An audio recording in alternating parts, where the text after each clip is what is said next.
Le sujet dont nous parlons est un sujet extrêmement important. Parce que c'est l'un des sujets qui a introduit la Bible.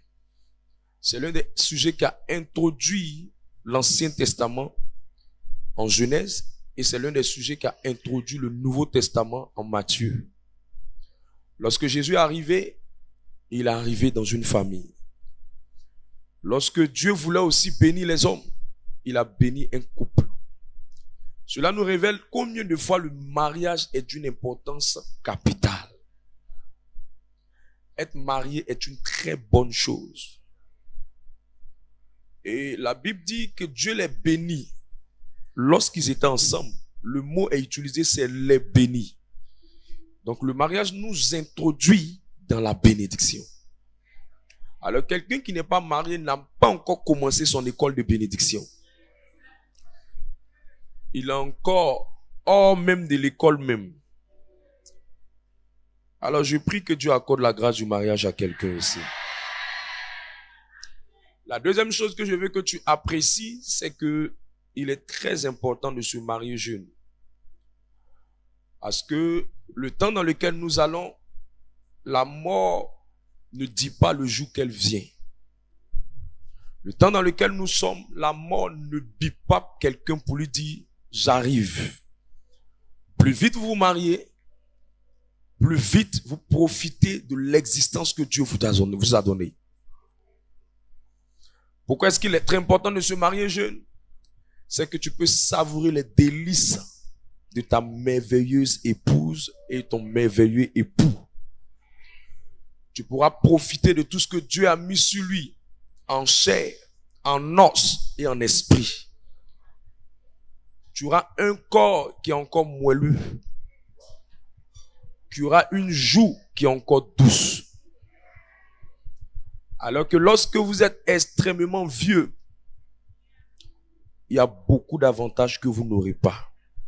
La troisième chose qui fait qu'il est important de se marier jeune, c'est que ça vous met à l'abri des passions de la jeunesse. De Timothée 2, verset 22, il dit « Fuis les passions de la jeunesse, Timothée ». Or, chaque jour qu'on se réveille, les passions et les convoitises de la jeunesse frappent à notre porte. Montrez-moi un jeune qui a changé son nom, qui s'appelait, hier il s'appelait Brice, maintenant on l'appelle Brico. Ce sont les passions de la jeunesse qui l'ont influencé.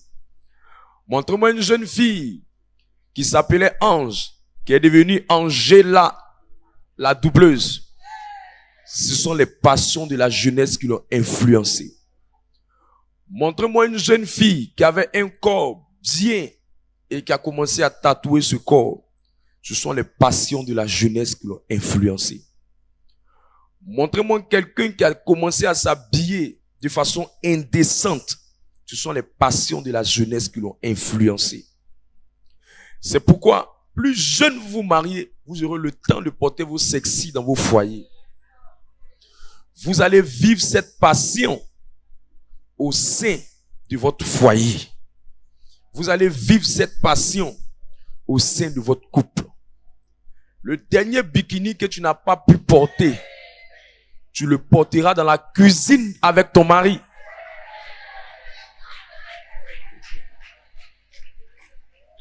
C'est pourquoi il veut que tu te maries jeune. Et Dieu veut que tu te maries jeune parce que dans la jeunesse, on n'est plus lucide. On n'est plus lucide. Parce que les vrais maris viennent quand on n'a pas encore beaucoup de stabilité financière. Les vraies femmes aussi viennent lorsqu'on n'a pas encore tout ce qu'il nous faut pour vivre notre vie. C'est dans ces moments-là que les bonnes personnes viennent. Voilà pourquoi les amis que nous avons eus au lycée sont souvent, la plupart ont été de bons amis que les amis que nous avons eus après dans le monde professionnel et après dans l'environnement dans lequel nous avons grandi. Mais les amis que nous ont connus dans les temps de temps passe, de Solé Molé, de Ludo, ce sont les meilleurs amis. Les meilleurs amis. Amen. Écoute, quelqu'un qui peut t'aimer quand tu es en pagne, t'aimera quand tu seras en pantalon. Quelqu'un qui peut t'aimer quand il n'a pas vu tes plaquements, t'aimera quand il verra tes plaquements. Quelqu'un qui peut t'aimer sans maquillage, t'aimera davantage qu'elle verra ton maquillage. Or, dans la jeunesse, on a le temps un peu de je m'en foutisse en nous. Et c'est dans cette période-là, quand nous choisissons, ça demeure longtemps. C'est pour ça que quand tu vois des gens qui disent qu'ils ont duré ensemble, la plupart ils se sont rencontrés plus tôt. Et ils ont duré des années ensemble. C'est pourquoi Dieu veut que quelqu'un se marie jeune. Regarde ton voisin. Faut dire voilà le temps pour te marier qu'elle a là. Ton voisin dira mais le prédicateur il exagère. Proverbe 5 verset 18.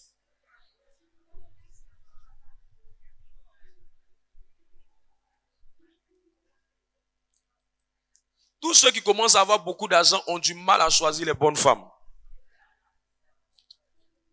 Je proclame la parole du Seigneur. Proverbe 5, le verset 18. Que ta source soit bénie et fais de ta joie de la femme de ta jeunesse. Lis ce que tu vois là. Proverbe 5, le verset 18. Que ta source soit bénie et fais ta joie de la femme de ta jeunesse. De ta jeunesse. Dis à ton voisin, n'est-ce pas que ce texte est beau? Si depuis longtemps tu avais connu un tel prédicateur, tu n'allais pas être en train de vieillir sans être marié. Est-ce que vous voulez qu'on approfondisse ce texte-là? Pour que personne ne sache que j'abuse.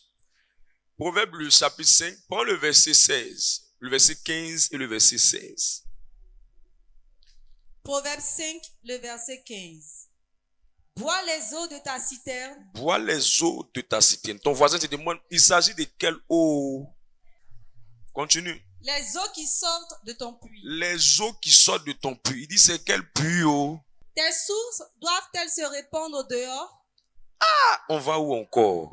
Tes ruisseaux doivent-ils couler sur les places publiques? Qu'ils soient pour toi seul et non pour des étrangers avec toi. Biche des amours. Gazelle pleine de grâce. Sois en tout temps enivré de ses charmes. De ses charmes. Sans cesse épris de son amour. Sans cesse épris de son amour. Continue. Et pourquoi, mon fils, serais-tu épris d'une étrangère? Serais-tu épris d'une étrangère alors que tu as ta femme que Dieu t'a réservée dans la jeunesse? Allons-y. Et embrasserais-tu le sein d'une inconnue? Embrasserais-tu? Il faut dire la Bible connaît qu'on embrasse ça. Interdit au moins de 18 ans. Tu es en train de comprendre pourquoi ils ont dit qu'il faut que la personne soit jeune. Tu comprends un peu? Parce que tu sais, tu peux pas. Il y a des choses que tu peux pas faire si c'est déjà fatigué. Tu voisin, tu comprends pourquoi on dit qu'il faut prendre ça jeune, non? Tu as vu? Tu as vu? Tu vas les retomber, tu vas les retomber. Tu vois, tu vas les... Je prie pour toi. Que Dieu te donne une femme et un mari dans ta jeunesse. Je ne sais pas pourquoi, mais je sens que ça va se réaliser dans la vie de quelqu'un avant décembre. Je prie que Dieu te donne un mari, une femme dans ta jeunesse. Que tu ne rates pas cette étape de ta vie.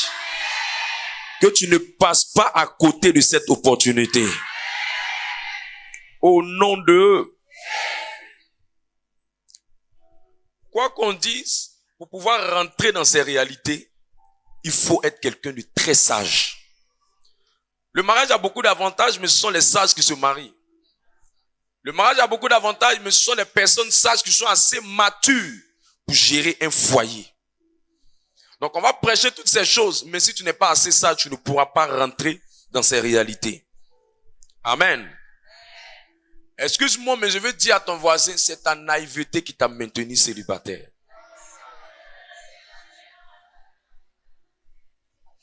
L'avantage, le contraire de la sagesse, c'est la naïveté. Quelqu'un qui est sage marchera dans l'intelligence. Quelqu'un qui est sage marchera dans la connaissance. Quelqu'un qui est sage pourra régler les problèmes dans sa vie. La sagesse te donne de surmonter les problèmes, de les éviter parfois même. C'est pourquoi il est important d'être une personne sage. Je prie que Dieu donne cette sagesse à quelqu'un. Laisse ton amen me laisser prêcher la parole.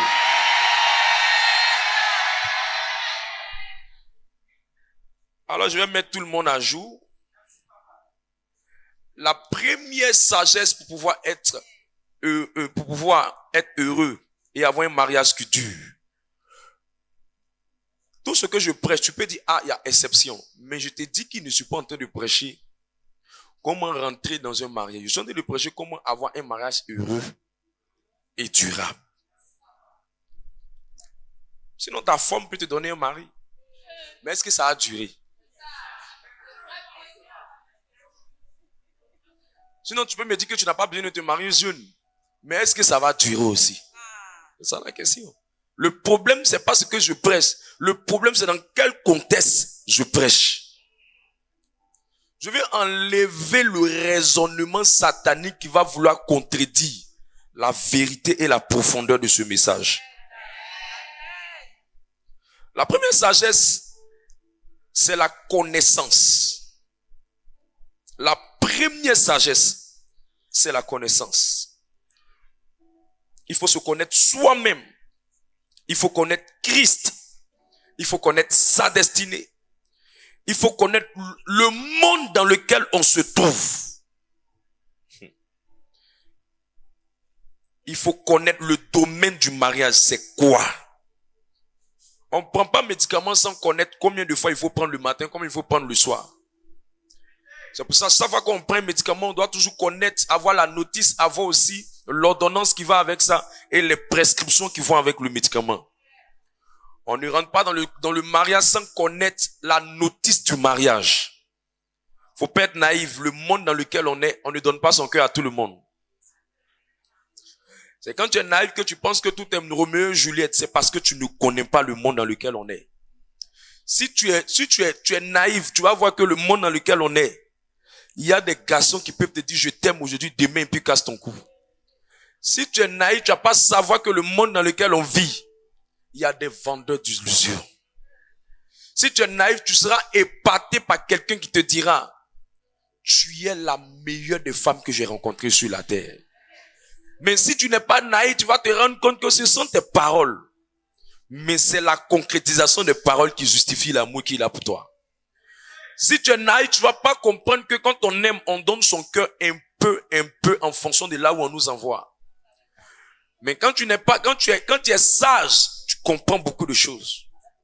Quelqu'un est avec moi? Je prie que la naïveté quitte dans l'esprit de quelqu'un. Et que tu comprennes que le monde dans lequel on est, c'est pas l'église. C'est un monde que la Bible dit, le monde est rempli de méchants. Si tu penses que aller avec ton épongère, c'est un garçon garanti qui va te marier. Dis à ton voisin, si prédicateur t'a pas conseillé, la vie va te prêcher.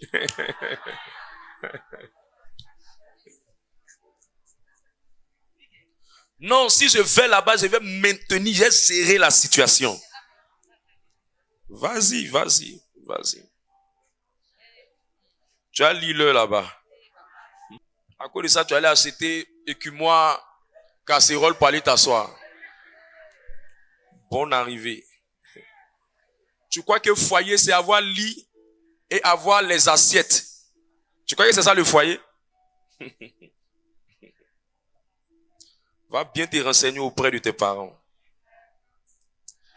C'est pourquoi la connaissance est une chose importante. La deuxième sagesse, c'est la parure extérieure et intérieure. C'est d'avoir, l'apparence qui va avec ça et l'intérieur qui va avec ça. Faut pas te blaguer. C'est le type de personne auquel tu ressembles que tu vas avoir dans ta vie. Faut pas te séduire. Faut pas te séduire. C'est le type de personne auquel tu ressembles. C'est ce type-là que tu auras dans ta vie. Avant de commencer à dire aux gens qu'ils sont pas ton genre, rassure-toi que Jean aussi est ton genre.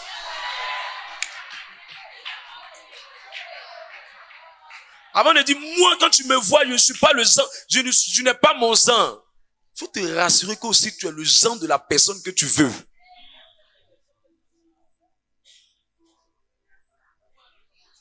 Les hommes regardent à l'apparence, c'est Dieu qui regarde au cœur. Avant que quelqu'un va prendre la décision de t'amener à la mairie, à l'église ou devant tes parents, il doit être touché par ton extérieur. C'est pourquoi tu dois travailler sur la qualité de ton extérieur pour attirer la qualité de la personne que tu veux être, que tu veux avoir. Ne dis pas, je vais avoir un type d'homme ou un type d'homme. Est-ce que tu as le type de femme qui correspond à ce type d'homme? Qui comprend? J'aime les socos. Moi, j'aime les socos. J'aime les garçons frais. Faut regarder celle même qui dit ça. Faut la regarder.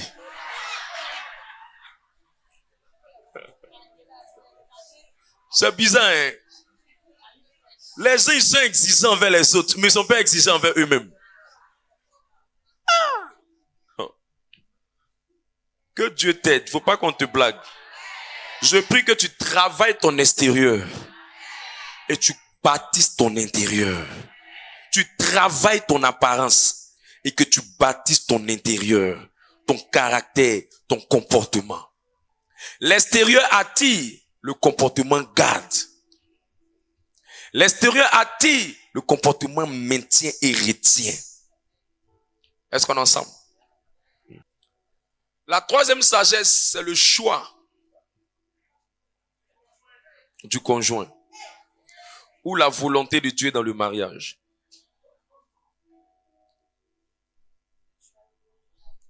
Il est écrit en Matthieu 19, verset 4, que personne ne sait pas ce que Dieu a uni. Avant de commencer à prier pour dire, Seigneur, ne sépare pas notre relation, rassure-toi que c'est Dieu qui vous a mis ensemble. Qui est là, mon voisin?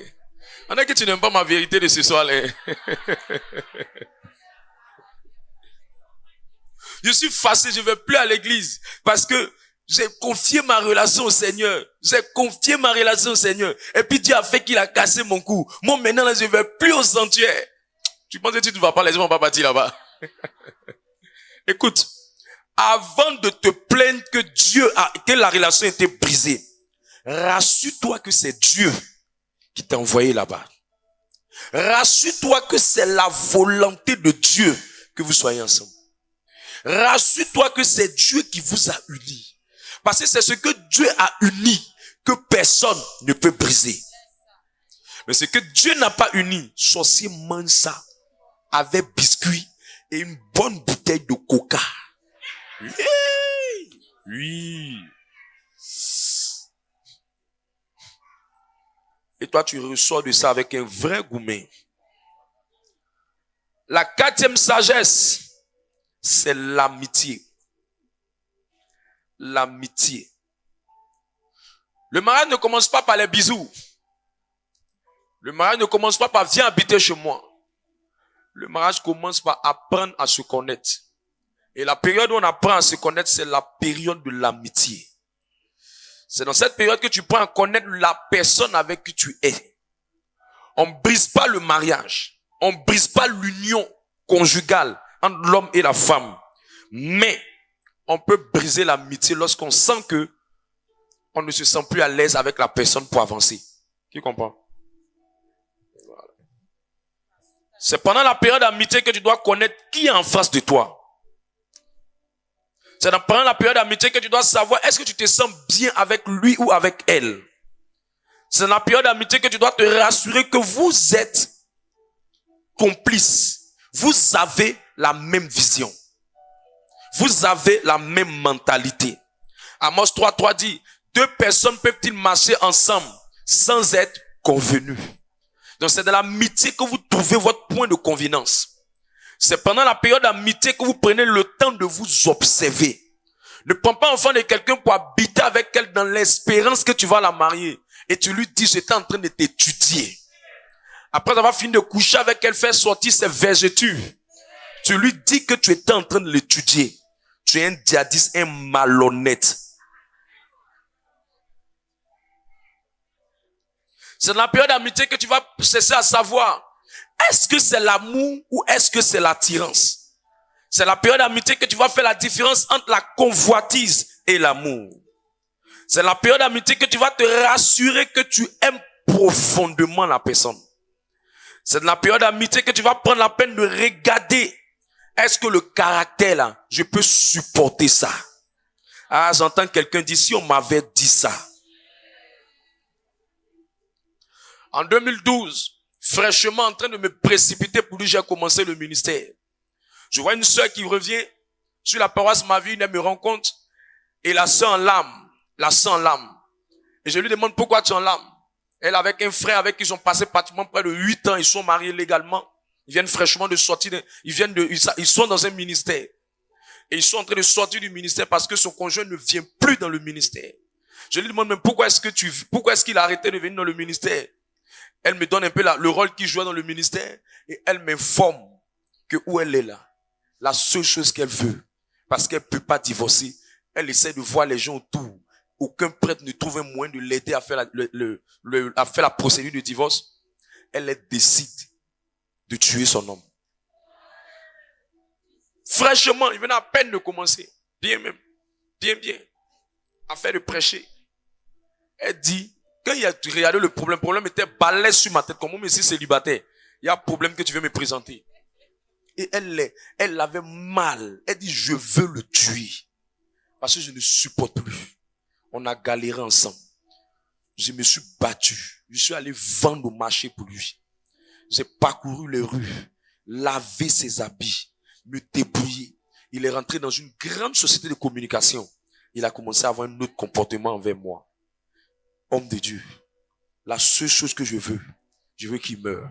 S'il peut mourir, il sera en paix.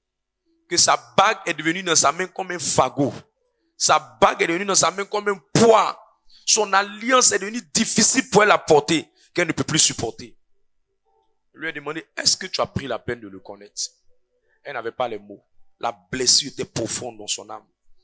Ne sachant pas quoi faire, la seule solution que tous les prédicateurs qui ne sont pas itinérants dans la connaissance de la parole diront, va prier et que Dieu te soutienne.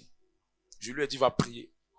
3 ans plus tard, les deux ne sont plus restés ensemble. Alors quand je prêche, c'est dans le but d'aider quelqu'un qui est dans cette salle. Que Dieu te préserve de toute cette folie. La 5e sagesse, c'est la sagesse de la communication dans le couple ou dans la relation. Savoir parler est très important quand tu sais t'habiller. Savoir parler est très important quand tu veux gagner gain de cause. Dis-moi comment tu parles. Je te dirai comment la personne va réagir. Beaucoup de personnes ne communiquent pas. Ils se plaignent, ils bavardent, ils crient. Mais ils ne parlent pas, ils n'expriment pas ce qu'ils veulent. Or, il y a une très grande différence entre communiquer, crier, se plaindre, élever le ton, parler des choses qui ne vont pas dans la direction de ton conjoint. Et je vous ai expliqué que la meilleure manière d'avoir une bonne communication, c'est de connaître le monde des femmes et de connaître le monde des hommes. Les hommes sont logiques, les hommes sont directs, les hommes vont droit au but, les hommes veulent aller à l'essentiel, les hommes sont toujours pressés. Les femmes aiment les détails. Elles aiment donner la couleur, le temps. S'il pleuvait, elle va dire qu'il pleuvait. Elle va te donner les détails, la tenue qu'il avait portée, celui qu'il avait rencontré, qu'est-ce qu'il avait dit, les mots qu'il avait dit, les minutes auxquelles il avait parlé. Elle peut te donner même l'année, le mois de tout ce qui s'est passé. Elle pourrait te dire même que pendant qu'il parlait, le nombre de fois sa salive est tombée. Les détails près, les femmes sont dans les détails. Et généralement, quand un homme ne comprend pas le monde de la femme et qu'il ne veut pas laisser donner les détails, elle lui dira, quand je te parle, tu ne m'écoutes jamais. Alors qu'il a écouté, mais c'est parce qu'il ne la laisse pas, ne nous donne pas la possibilité de donner les détails, elle va toujours tenter de dire, tu me laisses pas parler. J'ai l'impression que toi, tu m'écoutes pas. Tu es un mari qui n'écoute pas, tu n'écoutes pas. Toujours quand on te parle, tu n'écoutes pas. Tu es quelqu'un qui n'aime pas écouter les gens. Alors que le monsieur l'écoute, mais c'est parce que le monsieur n'écoute pas les détails. Et c'est la partie des détails là même qu'elle veut entendre. Et c'est la même chose, c'est pour ça les écoutes des femmes. Quand il y a écoute spirituelle, les écoutes des femmes durent plus que les écoutes des garçons. Quand les hommes vont, ils vont droit au but. Mais quand les femmes viennent aux écoutes, elles donnent tous les détails. Même la chaussure de son enfant, le jour où l'événement s'est produit. L'homme de Dieu n'a pas le choix. Il est obligé de tout écouter. Je suis en train de parler en même temps pour que tu puisses m'aider aussi, quoi.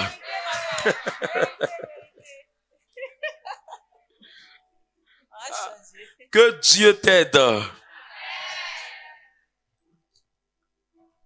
Je crois que c'est à ce niveau on s'est arrêté, non? Ou bien on a dit des choses encore? On n'a plus rien dit? Dis voisin, est-ce qu'on a dit quelque chose encore après ça? On n'a plus rien dit? Ok, ça marche. Donc je vais donner la sagesse d'aujourd'hui. Il va nous rester pratiquement 6 points de sagesse. Si Dieu fait grâce, j'ajoute un 7e encore par inspiration divine.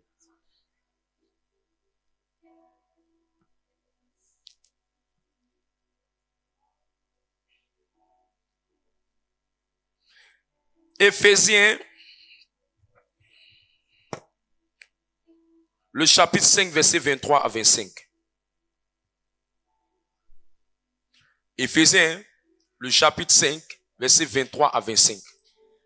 Éphésiens 5, le verset 23. Car le mari est le chef de la femme. Car le mari est le chef de la femme. Comme Christ est le chef de l'église, qui est son corps et dont il est le sauveur. Ok.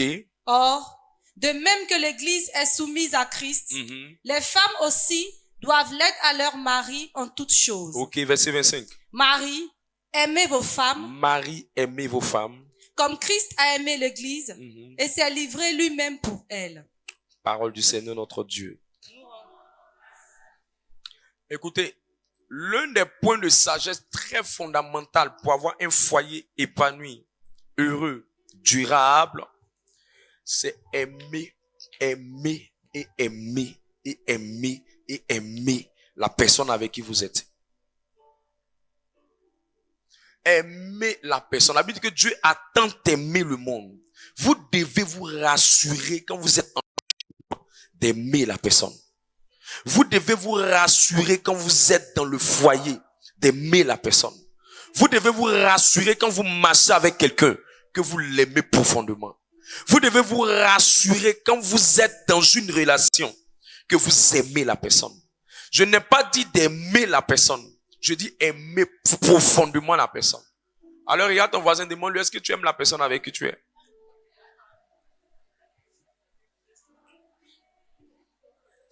Le point est simple, mais le point est dangereux.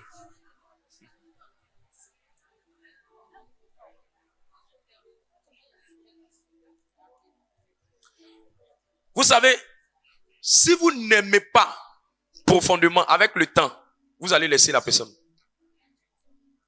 Si vous n'aimez pas fortement avec le temps, vous allez abandonner.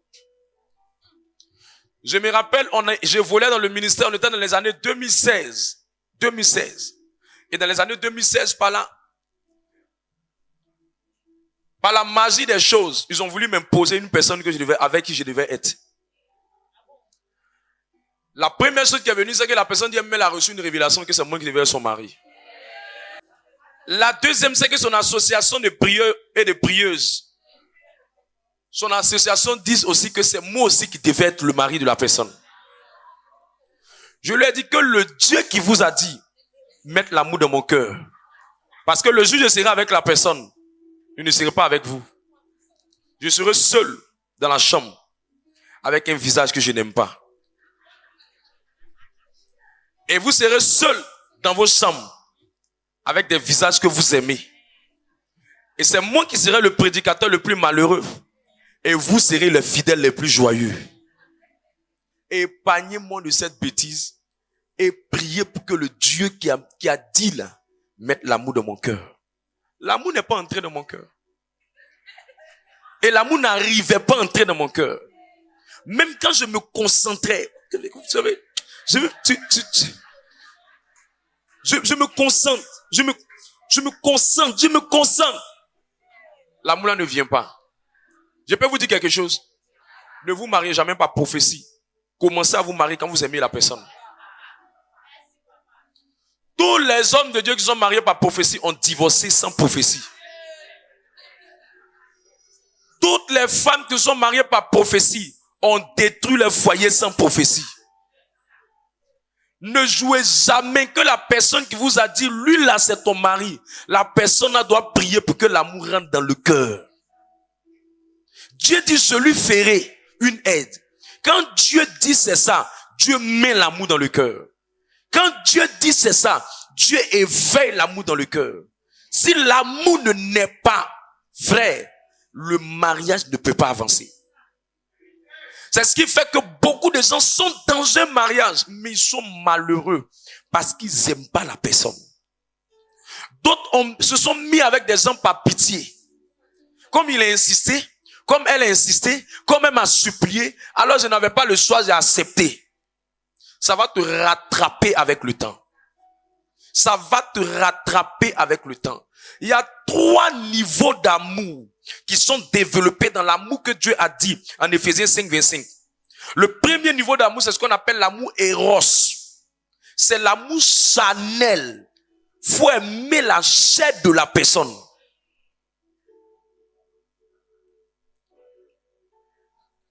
Et ça commence d'abord par ça.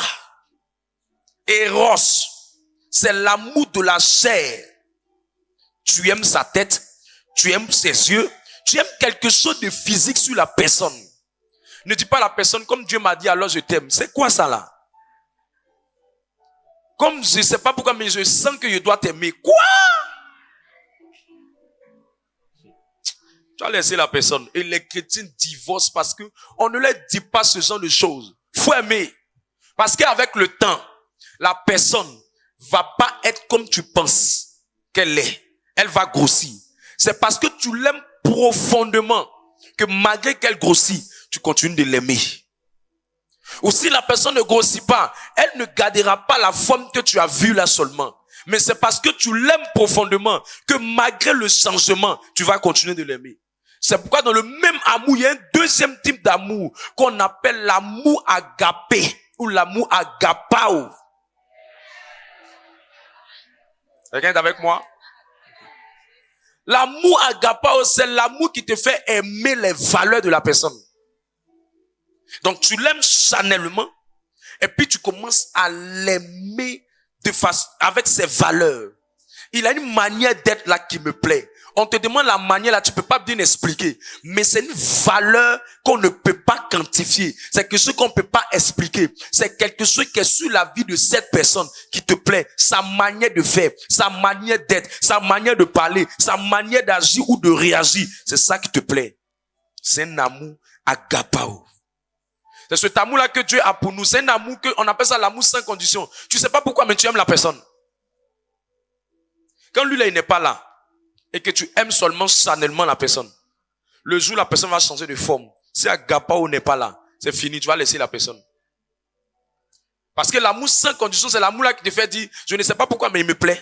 Je ne sais pas pourquoi, mais je l'aime. Je ne sais pas pourquoi, mais je vais aller avec lui. Je ne sais pas pourquoi, mais j'ai envie de marcher avec lui. Et tu vas donner les réponses comme disant, je me sens bien avec lui. Il me plaît bien. Il est bien intéressant. Il a une manière de faire qui me plaît. Ça, c'est l'amour agapao. C'est l'amour sans condition. C'est l'amour que tu peux pas expliquer matériellement pour la personne.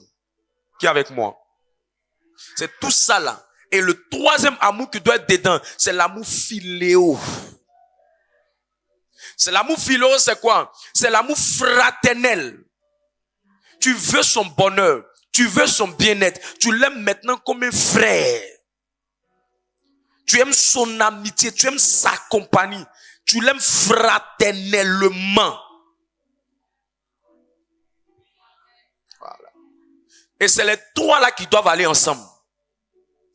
C'est ça on dit. Tu l'aimes profondément. Tu l'aimes Eros. Tu l'aimes agapao. Tu l'aimes philéo. C'est philéo là qui fait qu'à un moment donné, tu te sens tellement bien avec la personne que tu peux manger même sans manger avec cuillère, mais tu n'as pas honte parce que tu le vois comme un frère pour toi. Donc au fur et à mesure que ça évolue, tu peux connaître tu as quel niveau d'amour. Mais quand l'amour est seulement comment j'appelle ça, agapao, la personne va te dire je ne sais pas, c'est comme un coup de foudre. Je ne sais pas, je l'aime. Je ne sais pas pourquoi je l'aime. Je ne sais pas pourquoi je l'aime. Je ne sais pas pourquoi je l'aime. Si ça ne s'équilibre pas avec l'amour éros, si ça ne s'équilibre pas avec l'amour philéo, la personne va aimer bêtement. C'est cet amour-là que toutes les jeunes filles de moins de 18 ans ont. Et puis elles pensent qu'elles aiment. Alors qu'elles ont un amour qu'elles ne peuvent pas expliquer. C'est un amour qui vient du sensationnel. C'est un amour qui vient de quelque chose que toi-même tu ne maîtrises pas. Et quand Dieu veut tuer ça là en toi, Parce que cet amour-là rend bête. Quand Dieu veut tuer ça en toi, il fait 1 goumet, 2 goumets, 3 goumets, 4 goumets. Ça devient équilibré maintenant. Tu aimes agapao, tu aimes philéo, tu aimes eros. C'est pourquoi Dieu nous éduque pour qu'on arrive à ce niveau d'amour. Parce que toute personne que tu n'arrives pas à aimer fraternellement, ça sera dangereux. Toute personne que tu n'arrives pas à aimer aussi de façon eros, ça sera dangereux. Il faut les 3 là. Qui comprend? Et pourquoi? Quand tu veux marcher avec quelqu'un, prie Dieu et dis au Seigneur, confirme-moi. Et l'une des manières pour Dieu de te confirmer, c'est de mettre les 3 là en toi. Quand c'est fraternel, tu sais pas pourquoi, mais tu veux le bien de la personne. Tu veux le bonheur de la personne. Tu vas avoir quelqu'un qui veut ton bien, il veut que tu réussisses. Il veut t'aider pour que tu puisses avancer dans tes études. Il veut même payer tes cours. C'est un amour qui est fraternel. Il veut ton bonheur. Il veut ta réussite. Il veut ton succès. Il veut que tu t'en sortes. Il veut que tu aies le bien. Souvent, il veut faire des dons même à ta famille. C'est que la personne t'aime fraternellement aussi. Mais s'il t'aime seulement, comment j'appelle ça, eros, c'est que la personne, tout ce qu'il veut là, c'est coucher avec toi, c'est coucher avec toi, c'est coucher avec toi, c'est coucher avec toi. Mais ton bonheur, ton évolution, ton avenir, ça ne l'intéresse en rien. Ce type de personne, il t'aime pas profondément. Il comprend ce que je dis. Voilà. C'est pourquoi les 3 là doivent être là. Donc quand tu vois pas les 3, ça te révèle que la personne t'aime pas profondément. Ou toi-même, ça te révèle que tu n'aimes pas la personne profondément. Ou quand tu marches avec quelqu'un, quand Dieu a mis l'amour en ton cœur, il doit mettre ces 3 là en toi pour que tu puisses durer avec cette personne dans le temps. Je prie que Dieu mette cet amour dans ton cœur. Je prie que Dieu mette cet amour dans ton cœur.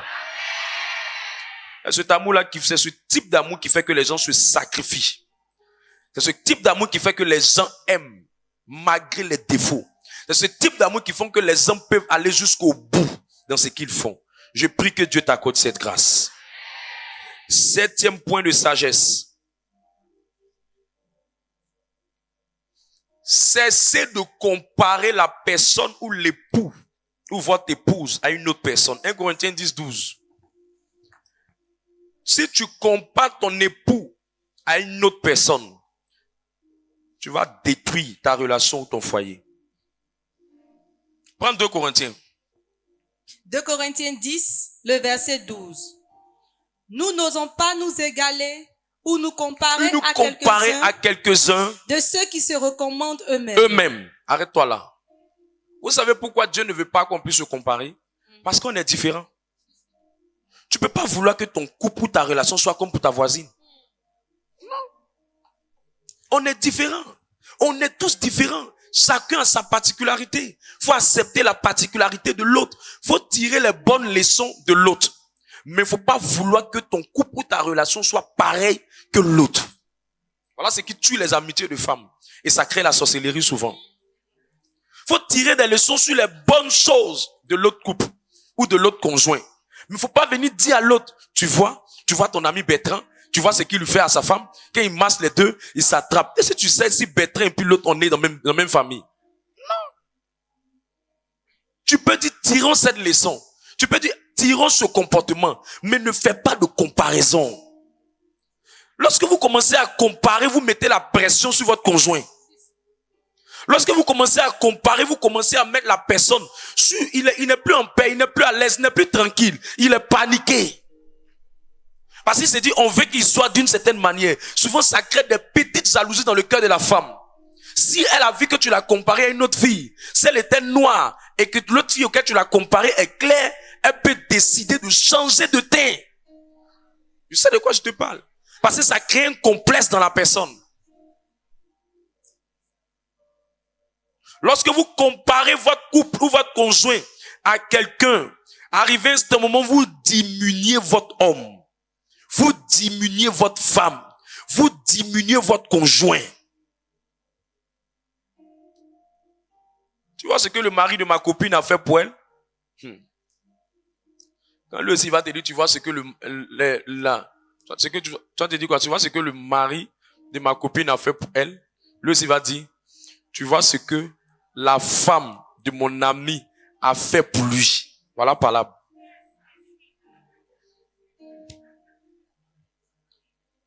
Faut éviter de parler en faisant une comparaison. Jamais. Évite ça. Dis voisin, arrête ça, faut plus faire ça. Une femme sage ne compare jamais son mari à ses frères. Tu vois, son frère habite dans une grande maison. Toi aussi, il faut faire ça.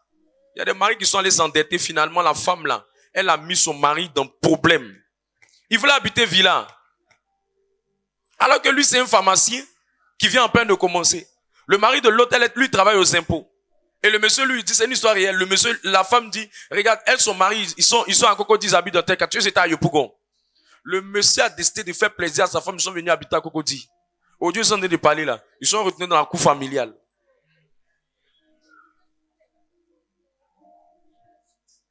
Si tu compares ton homme ou ta femme à quelqu'un, tu vas diminuer la personne, tu vas tuer son zèle, sa passion. Tu ne pourras pas faire sortir le meilleur de la personne et le meilleur du mariage. Faut jamais faire ça. Si tu veux un homme qui va donner tout son cœur, tout son être, tout son ventre et son amour dans une relation, ne le compare jamais à quelqu'un. Jamais. Jamais. Parce qu'il y a ce que toi tu vois à l'extérieur du couple, mais il y a ce que tu ne vois pas à l'intérieur du couple. Il y a ce que tu sais qu'on dit, mais il y a ce que tu ne sais pas qu'on ne voit pas. Il y a ce que tu penses être vrai, mais il y a ce qui n'est pas vrai. Il y a des gens d'ailleurs pour montrer aux gens qu'ils s'aiment vraiment. Ils peuvent s'attraper la main. La femme, elle le regarde, le mari m'a attrapé sa main. Elle dit, ah, cet hypocrite-là. C'est devant les gens tu fais ça. Mais lui-même dans la maison, c'est comme si c'est ça. Et il y a des gens qui jouent la comédie. Comment la communauté, c'est un groupe. Des comédiens, ils sont devant nous, ils font la comédie. Bébé, chérie. Va faire ça sur les réseaux sociaux. Va mettre sa photo sur son profil.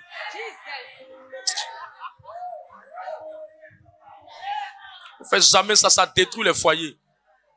Une femme ne doit jamais dire à ton mari, si tu étais tes frères, tu allais faire ça. Si tu étais tes soeurs, tu allais faire ça. Si c'était ta famille, tu allais faire ça. Faut jamais rentrer dans ça. Quand c'est ta maman là, tu fais ça. Mais quand c'est moi, il faut jamais. Il y a ça là. Problème de ça là au commissariat et à la justice.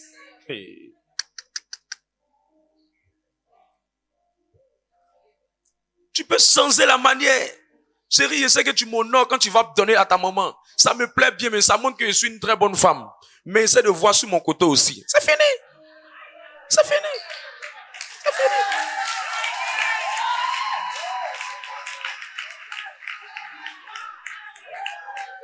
Dis à ton voisin la sagesse.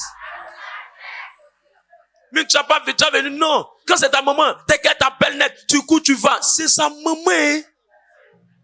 C'est sa maman, faut pas t'amuser. Tu es venu pour mettre les familles ensemble, tu n'es pas venu pour diviser les familles. Faut que les palabres soient eux là-bas. Mais toi, la foi de le pompier qui vient éteindre le feu. Faut jamais venir rentrer dans une comparaison. Non, sa maman, elle depuis longtemps, toi, il t'a croisé en coup de route de sa vie. Faut pas mélanger les choses. Que ce soit une femme, que ce soit un homme, vice versa. Que ce soit son papa, que ce soit sa maman, faut pas jouer avec ces détails-là. Faut jamais dire ça. Faut dire c'est ma réputation même que tu donnes là-bas. Fais série, tu es trop bien. Tu me donnes bon nom. Ma belle même saura que je suis une bonne femme. Mais si t'es pas une bonne femme, tu n'allais pas l'aider. C'est parce que je suis une bonne femme que tu l'aides. Mais chérie, moi aussi, je dois pas sentir mauvais. Toi aussi. C'est fini. On n'a pas besoin de casser la table. Faites des palabres sans tête, sans cœur. Que le Seigneur te donne de te convertir. Est-ce que je peux parler encore? 9e point de sagesse. 8e point, ça veut dire que tu suis en classe. Faut éviter de laisser plusieurs personnes s'intégrer dans votre couple ou dans votre relation. Genèse 2, verset 24. Faut éviter de laisser plusieurs personnes rentrer dans votre couple.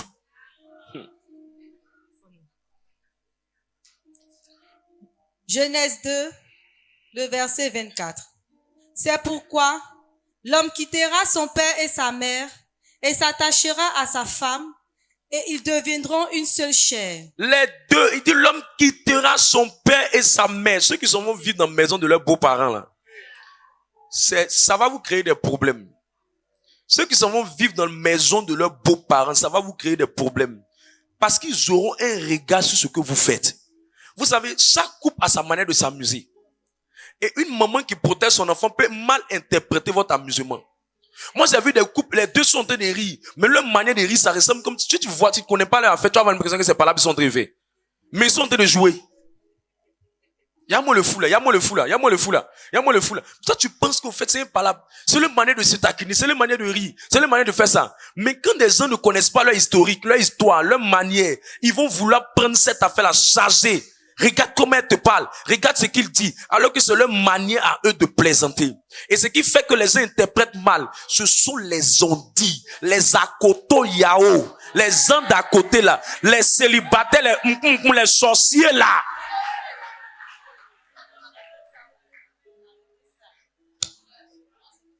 Tu vois ce que ton mari te fait. Tout ça là, c'est les ondits là qui créent ce genre de choses. Quand tu vois quelqu'un qui est en train de changer d'attitude, c'est que quelqu'un est venu lui dire d'une vilaine parole. Pas faire ça. Est-ce que je parle à quelqu'un? C'est pourquoi le conseil, il dit l'homme quittera et s'attachera. Le conseil que je donne, c'est de faire en sorte que quand vous commencez à marcher ensemble, n'amenez pas les parents à vivre dans votre maison.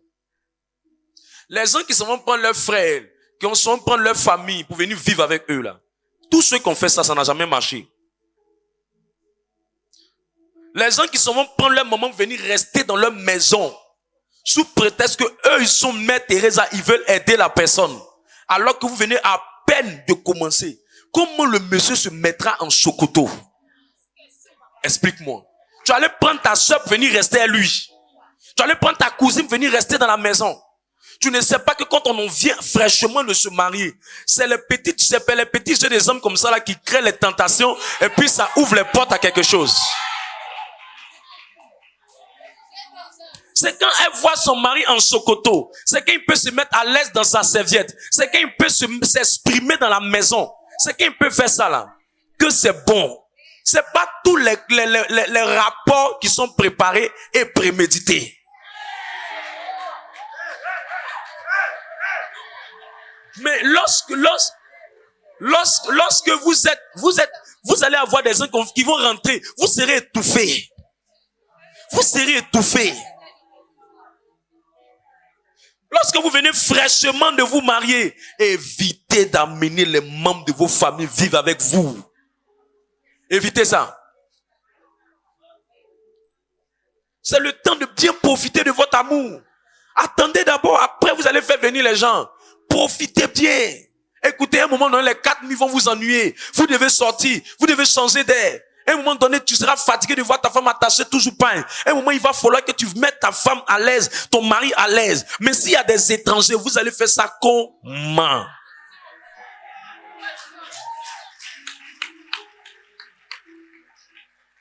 Non, homme de Dieu, tu ne veux pas qu'on puisse s'occuper de nos frères. Donnez-leur l'argent. Mais vous là, vivez votre love. Vous êtes resté célibataire, vous êtes resté seul pendant un moment. Où tu es là, il y a assez de graisse d'enterrer. Maintenant, tu viens de dire que tu as croisé quelqu'un là. C'est maintenant tu vas venir t'asseoir. Tu vas vouloir te cacher. Est-ce que ma soeur va me voir? Est-ce que mon grand frère va me voir? Est-ce que ma maman va me voir? Tu seras mal à l'aise.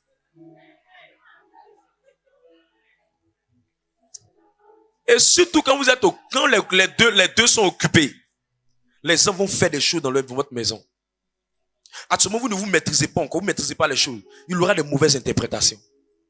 Il y aura de mauvaises interprétations. Je prends un exemple très simple. Tu as fait venir ta maman dans la maison, bien ta belle-mère dans la maison, bien un parent dans la maison, il arrive. Et il se permet d'ouvrir le frigo, se servir ce qu'il veut.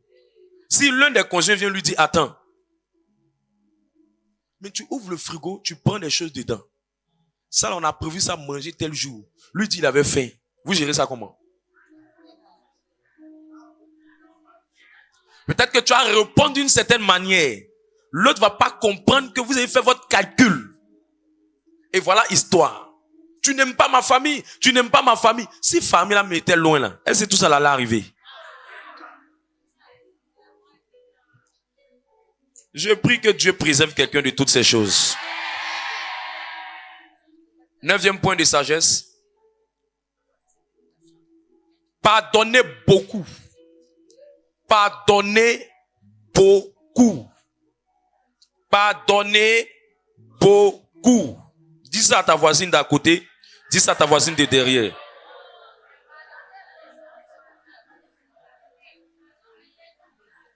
Je vais aller vite sur ce point-là.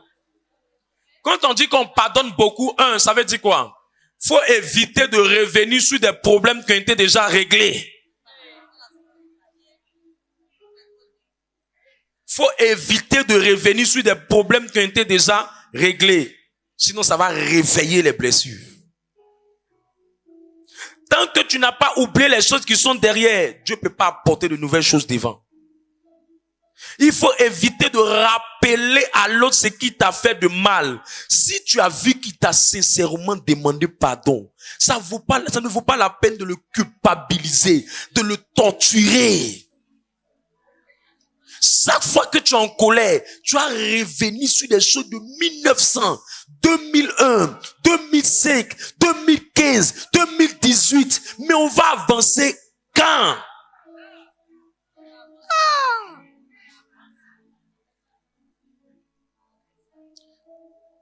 Si un jour ton mari t'a fait quelque chose, ou bien ton cheminant t'a fait quelque chose de mal, pardonne. Si tu sens qu'il est sincère, pardonne. Faut pas ramener ça chaque fois sur la table. Faut pas ramener chaque fois sur la table. C'est dangereux.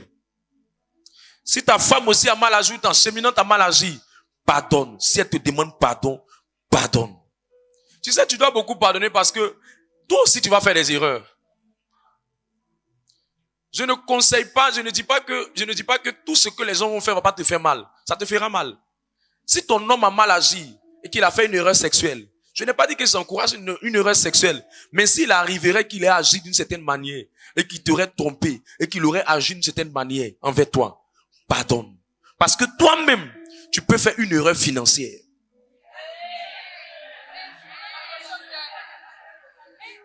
Tu sais, si tu n'as pas pardonné ça, le jour où tu vas faire une erreur concernant l'argent.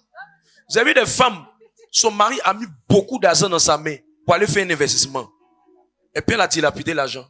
Elle a mal géré. C'est fini. Chaque jour que Dieu fait, il lui rappelle ça. Même quand il veut donner l'argent du marché, il lui rappelle ça. Il lui rappelle ça. C'est à cause de toi on se retrouve ici. Si tu avais bien géré cet argent-là, voilà si on est ici, voilà si on est ici. Quand c'est comme ça, la personne ne va pas être tranquille. Le jour où Dieu va la faire sortir du problème et qu'elle va avoir un peu d'argent, si elle n'a pas Christ dans son cœur, elle va te faire vivre la même chose. C'est pourquoi qu'on se pardonne, on se dit qu'on n'est pas à l'abri des erreurs et que l'erreur peut arriver aussi à l'autre et que l'erreur peut m'arriver aussi. On pardonne. Parce qu'il y a des gens qui ont fait des erreurs, qui ont mis leur famille dans la pauvreté. Il y a des femmes qui ne devaient pas dire des choses que son mari lui a dit, elle allait dire. Ça a pris tout un quartier. Son mari devait lui pardonner. Les erreurs sont inévitables. Mais c'est le pardon qui renforce une nouvelle alliance entre le couple. Si vous n'êtes pas prêt à pardonner, ne vous mariez pas. Restez célibataire, c'est mieux. C'est mieux. Sinon, tu vas faire une erreur forcément. Et quand tu es quelqu'un qui n'aime pas pardonner, ce que tu sèmes, tu vas moissonner. Vous serez une maison où vous rappelez seulement les choses que l'autre a fait. Tu as vu, toi tu m'as fait ça, toi aussi tu m'as fait ça, toi aussi tu m'as fait ça, toi aussi tu m'as... Ils sont assis, on ne peut pas s'asseoir pour parler avec eux tranquillement. Dès qu'on commence un débat, chacun va faire sortir les vieilles casseroles. Et ça culpabilise. Ça culpabilise. Ça culpabilise. Et ce qui est grave dans l'affaire, c'est qu'il y a deux types de personnes. Il y a des gens qui ont une colère silencieuse. Et il y a des gens qui ont une colère expressive. Si tu es tombé sur un mari ou une femme qui a une colère silencieuse, tu as fait le mal. Elle ne te dit ni en bien, ni en mal, mais elle est silencieuse. Mais un silence qui te torture. Tu sens les ondes dans son âme qu'elle n'est pas contente. Qui a déjà vécu ça? Mais la personne te dit rien. Rien. Ça peut tuer, hein? Et la personne te boude, la personne dit rien. Tu ne sais pas, tu es traumatisé, mais la personne est silencieuse. Et puis elle vient toujours, elle te salue avec un sourire naquois, mais au fond d'elle, tu sens que il y a quelque chose silencieux. Moi, je préfère que tu viennes me dire ce que j'ai fait. C'est mieux. Et c'est douloureux, c'est méchant, C'est méchant de ne rien dire à la personne. Et tu es là, tu es dans ton coin. Tu ne parles pas à la personne. Tu n'écris plus à la personne. Tu n'appelles pas la personne. Il ne sait pas. Souvent même, il y a ce qu'il a fait, qui peut savoir venir vers toi. Mais il a l'impression qu'il a fait quelque chose de plus grave. Quand c'est comme ça, ses nuits sont troublées. Son esprit n'est pas en paix. Il se dit, mais qu'est-ce que j'ai pu bien faire? Qu'est-ce que j'ai pu bien faire? Parce que la personne n'a pas eu le courage de lui dire. Ça le rend malheureux. Et la personne est là maintenant. Faut le voir, il est dans la maison, ou bien il sent dans le, et puis la personne chante. Il fait des bruits de sifflet. Et elle est dans son coin. Elle parle pas. Quand il voit la personne, il ignore d'une certaine manière sa salutation. Tu sens que c'est une salutation qui montre qu'elle n'est pas contente, mais elle ne te dit rien aussi. Et la plupart des gens, des personnes, quand tu leur demandes pourquoi tu n'as pas parlé, ils disent toujours qu'elle-même sait ce qu'elle a fait. Ces zones négatives qui sortent, ça torture l'âme de la personne. Et il y a une deuxième type de personnes, eux directement ils expriment. Ils se mettent en colère. Ils crient une fois pour de bon pour ce que tu as fait. Et ça passe. Des gens qui ont des mémoires d'éléphant. Toujours en train d'exposer les choses. Et c'est dangereux. Quand vous êtes dans la colère, et dans la colère, quelqu'un t'a dit quelque chose de personnel sur sa famille, sur ses frères. Et puis dans la colère, tu lui rappelles ça. Tu es comme ta maman. Tu es comme ton papa. Tu es comme celui-là. Regarde, c'est pour ça que dans votre famille, vous êtes comme ça. Or, la personne t'a dit ça dans le secret, dans votre communication. Et toi, parce que tu es en colère, tu viens utiliser ça pour la torturer, pour l'humilier. C'est méchant! Alors qu'elle t'a fait confiance et elle a voulu te dire tes faiblesses. Ses faiblesses. Et si tu as parlé de ton passé, c'est grave. Non, c'est pour ça, les garçons t'ont jamais marié. C'est pour ça que te dire des choses qui sont pas intéressantes. Si tu lui as dit que tu n'es pas parti à l'école, il va utiliser le fait que tu lui as dit que tu n'es pas parti à l'école pour te torturer dans la colère. On fait pas ça. Quand quelqu'un t'a exposé son problème, sa vie, son passé, ses expériences, garde ça. Parlez de ça ailleurs. Tu es fâché. Dis ce pourquoi tu es fâché.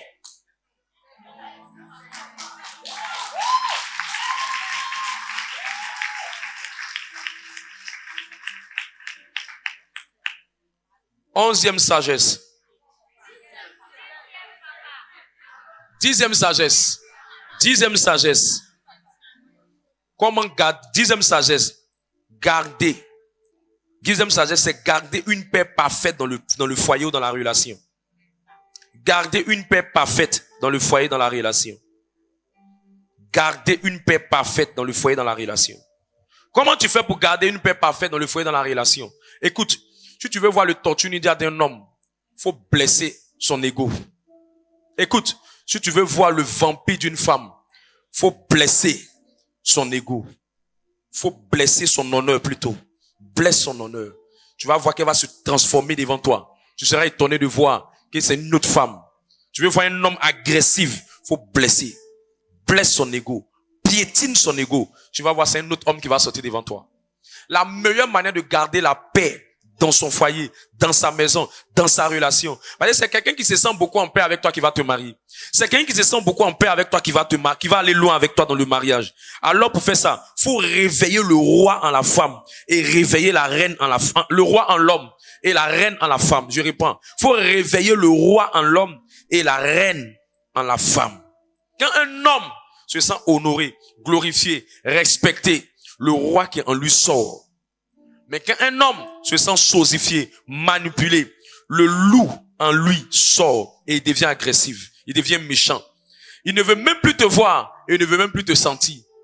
Il peut même aller sortir avec une personne dans le but de te faire du mal parce qu'il voit que tu le chosifies, tu le manipules. Quand une femme est honorée, appréciée, chouchoutée, la reine en elle sort. Mais quand elle est blessée, elle devient froide, bizarre, agressive et méchante. Et comment tu fais pour faire sortir la reine dans la femme? Et comment tu fais pour sortir le roi en l'homme? Ne le contredis jamais. Ne coupe pas sa parole au devant de tout le monde. Je reprends. Ne le contredis jamais. Ne coupe pas sa parole. Ne le contredis jamais. Ne coupe pas sa parole. Ne l'humilie pas en présence de tout le monde. Essaie. Tu vas te rappeler ce qu'il est en train de dire là. Elle va te répondre. Tu serais étonné. Le loup-garou en elle va sortir. si elle n'a pas l'esprit de Dieu en elle, ça sera grave. Ta femme est en train de parler, ou ton mari est en train de parler. Les gens sont assis, et pendant qu'ils parlent, monsieur, vous voyez la banane, et toi tu as vu ce sont les bananes. Et puis il dit, hey, arrête-moi ça chérie. On dit les bananes, hein? Les gens vont partir, non? Tu vas comprendre couleur. À comprendre couleur.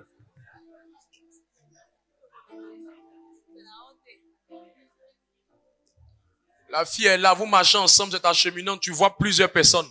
Et tu arrives devant les gens. Et tu commences à l'humilier. Tu commences à dire des choses devant la personne. Une autre version de la personne va sortir. Tu seras étonné. C'est une go qui a fait adjamer un peu là.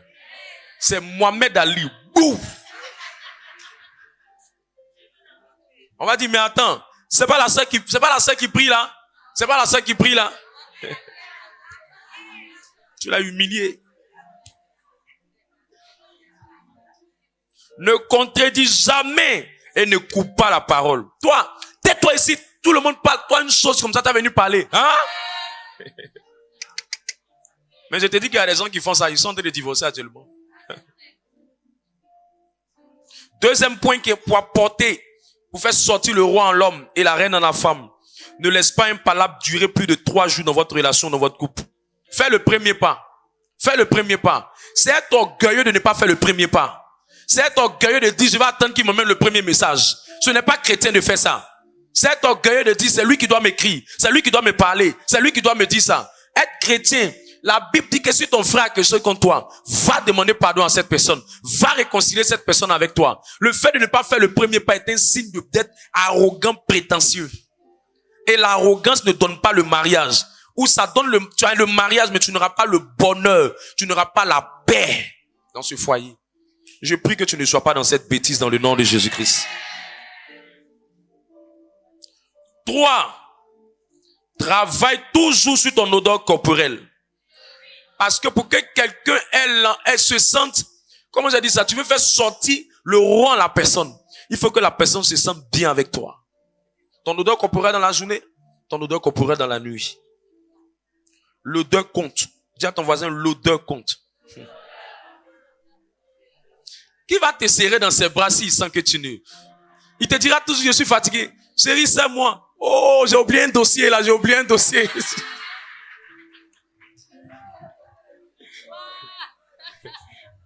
J'ai oublié, il y a un dossier qu'il devait remplir là. Faut attendre, il revient. Moi, je crois que des gens doivent avoir le courage. Hein. Tu dois avoir le courage de demander à 5 personnes. Dis-moi la vérité. Sincèrement, devant Dieu, devant les hommes. Est-ce que je sens? Qui a déjà fait ça? Que Dieu te bénisse. Tu vas réussir.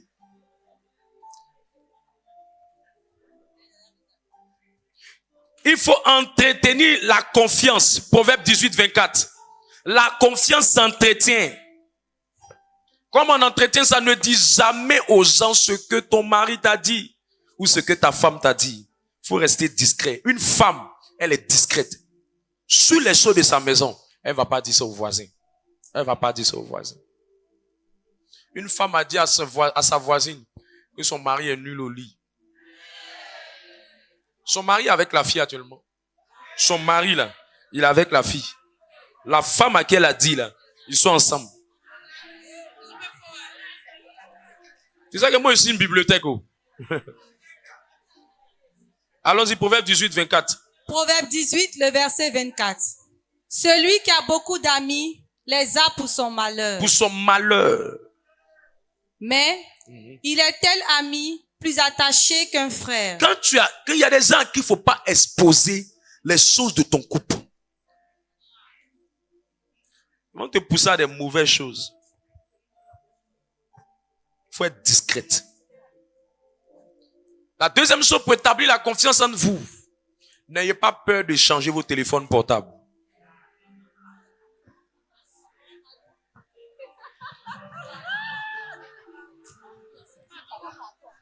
N'ayez pas peur de donner votre portable à votre mari. Et n'ayez pas peur de donner votre portable à votre femme.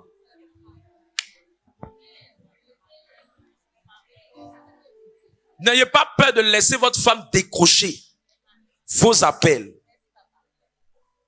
N'ayez pas peur. N'ayez pas peur de laisser votre femme lire vos messages.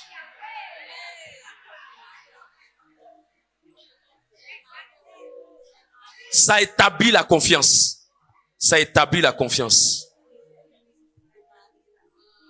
Le jour, quelqu'un qui n'a pas confiance ne peut pas te défendre un jour quelque part. Je te dis la vérité. Que Dieu te donne d'être une personne qui de confiance, de confiance.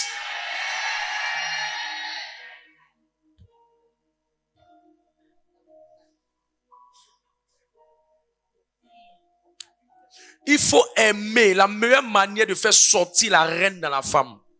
Il faut aimer ta femme ou ton séminant comme il veut être aimé. Il faut aimer ton mari comme il veut être aimé. Tu comprends? Chacun a sa manière dont il veut être aimé. Si je vous donne le micro, vous allez voir que d'une rangée à une autre, chacun va dire quelque chose de différent. Je parle à quelqu'un.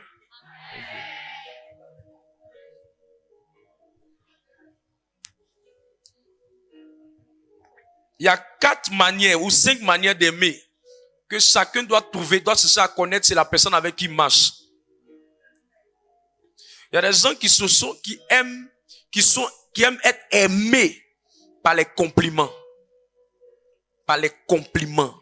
Faut leur dire je t'aime, faut leur dire bébé, faut leur dire des paroles, des compliments. Tu es bien habillé, les paroles qui valorisent. La deuxième manière des personnes, ils aiment être aimés par le toucher.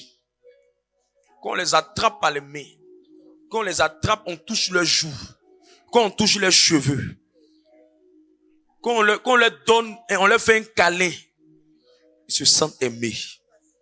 Il y a d'autres, les compliments ne leur disent pas grand chose. La troisième manière, des gens qui sont aimés par les services qu'on leur rend. S'ils te voient en train de rendre service, ils se sentent aimés. Si elle voit son mari laver les assiettes, elle se sent aimée. Si elle voit son mari porter son sac, elle se sent aimée. Si elle voit son mari aller la chercher, elle se sent aimée. Les services rendus. Les services rendus. Quand tu lui rends service, elle se sent aimée.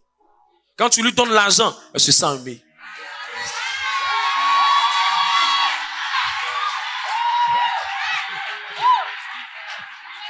Et on a que beaucoup aiment se sentir aimés par l'argent. Hein?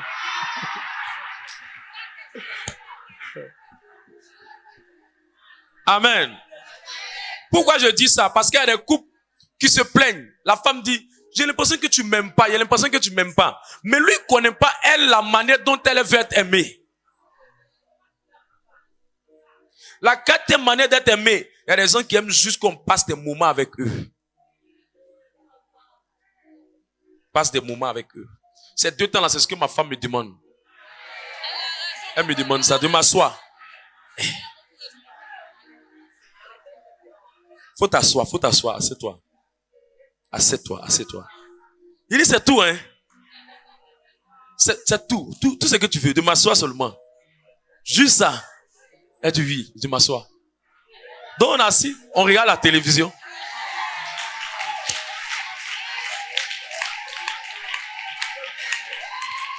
Hier, je me suis assis de...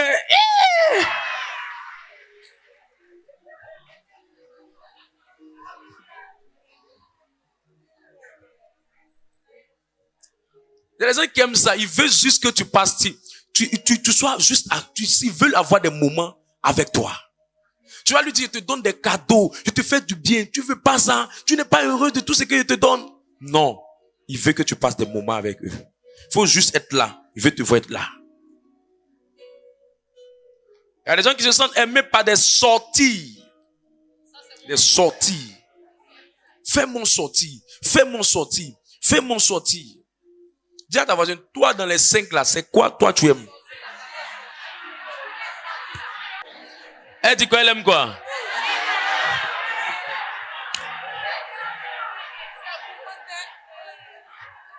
Que Dieu te donne d'être aimé à ta manière. Que Dieu te donne d'être aimé à ta manière.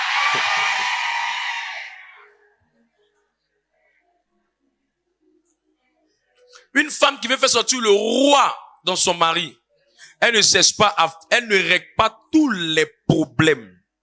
Elle tape l'œil si c'est un problème. Et elle prie pour son cœur. Et elle cherche des bons moments pour lui parler. Si tu veux tout mettre sur table, tu vas créer la nervosité dans la personne. Est-ce qu'un garçon ici peut confirmer? Aujourd'hui, on va s'asseoir, on va parler. Aujourd'hui, on va s'asseoir, on va parler.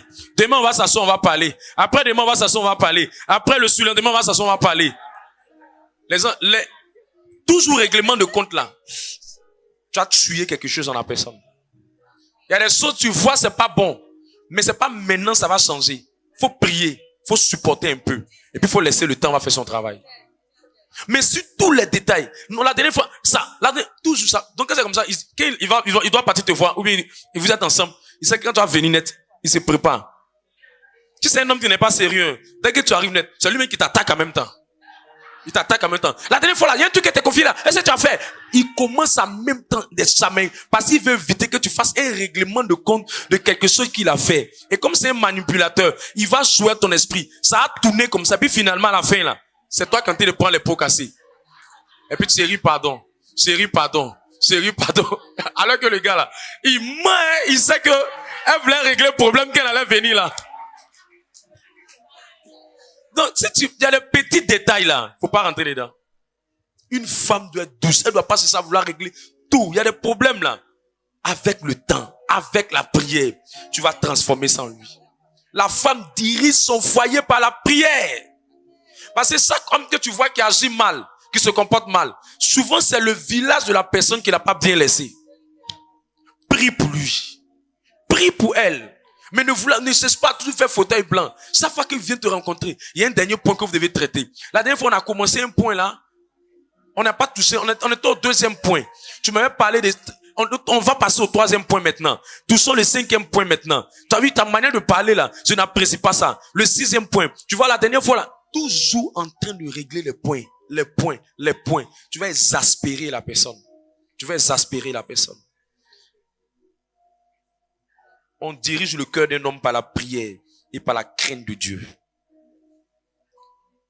Quelqu'un est avec moi? Voilà. Quand tu marches avec quelqu'un et que la personne te dit, mes enfants vont fréquenter, tu veux que ton enfant fréquente dans telle école, lui dit, ils vont fréquenter dans telle école. Laisse tes enfants fréquenter dans l'école que ton mari veut. Et manage peut-être si tu veux pas, pour qu'il accepte pour toi. Mais il faut jamais prendre une décision que c'est toi qui as accepté, que ton mari n'a pas accepté. Si c'est toi qui as accepté que ton mari n'a pas accepté, quand les enfants vont partir, ils vont pas réussir. Parce que c'est comme si tu es venu prendre la place de ton homme. Faut t'arranger pour que tu manages, mais à la fin, c'est lui qui décide. Tout ce qui vient directement comme tu décides, et que c'est pas l'homme qui est en train de tenir le volant, tu viens de briser l'alliance de l'autorité de l'homme. Le diable va rentrer dans le foyer. C'est pourquoi quand un couple est dans un endroit, ce qui fait que tu vois des enfants impolis. Papa a dit, ne regarde pas la télé. Et puis maman est venue dire le contraire. Regarde. C'est fini. Si papa n'a rien dit, les enfants vont respecter maman. Mais ils vont plus avoir peur de maman. Ils vont plus jamais respecter papa. Et si papa commence à s'en prendre à eux, ça va commencer à créer un déséquilibre dans l'enfant. Parce que eux-mêmes, ils trouvent que papa n'a pas l'autorité sur maman. Et c'est fini. La famille est brisée comme ça. Le diable rentre dedans. L'enfant devient ivrogne. L'enfant devient drogué. Parce que dans l'équilibre, c'est l'homme qui décide à la fin. La femme manage, mais c'est l'homme qui décide à la fin. Si l'homme ne joue pas son rôle et que c'est la femme qui joue son rôle, le foyer là sera brisé. Je prie pour toi que la main de Dieu te soutienne. Que la main de Dieu te soutienne. Que la main de Dieu te soutienne. Et que tu ne sois pas dans l'humiliation. 11e point de sagesse. C'est ça?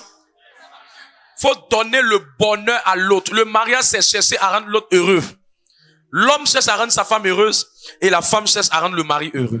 C'est ça qu'on appelle le bonheur. Quand tu entends, il y a un bonheur dans ce couple, c'est que monsieur cherche à rendre la femme heureuse et madame cherche à rendre monsieur heureux. C'est pourquoi ce que l'homme te dit, il aime, faut chercher à lui donner.